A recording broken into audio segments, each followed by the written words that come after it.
প্রিয় দর্শক মণ্ডলী, মানুষ খুব শৌখিন হয়েছে এবং জায়গার পরিপূর্ণ ব্যবহার করা শিখেছে।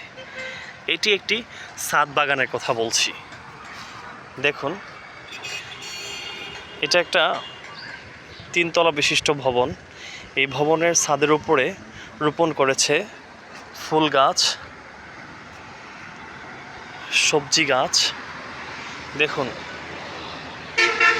ড্রামের মধ্যে, বালতির মধ্যে মাটি এবং তার সাথে বিভিন্ন জৈব সার মিশ্রণ করে রোপণ করেছে বেগুন গাছ।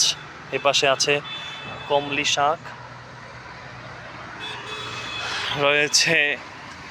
দেখুন, বড় ড্রামের মধ্যে কলা গাছ রোপণ করেছে, মাশাআল্লাহ। পেয়ারা গাছ,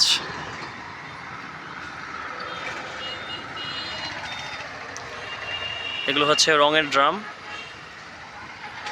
আম গাছও আছে।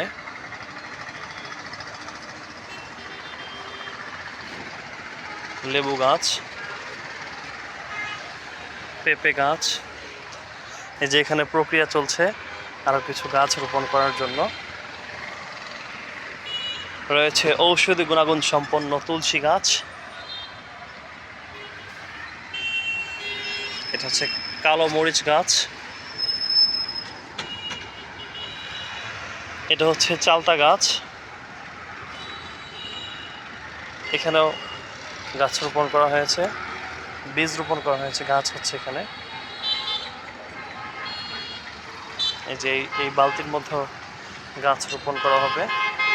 এই যে দেখুন, এখানে পাটের ভেতর মাটি দিয়ে রোপণ করা হয়েছে কতগুলো মরিচ গাছ।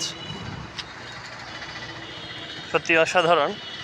বর্তমানে মরিচের কেজি হচ্ছে 240 টাকা কেজি।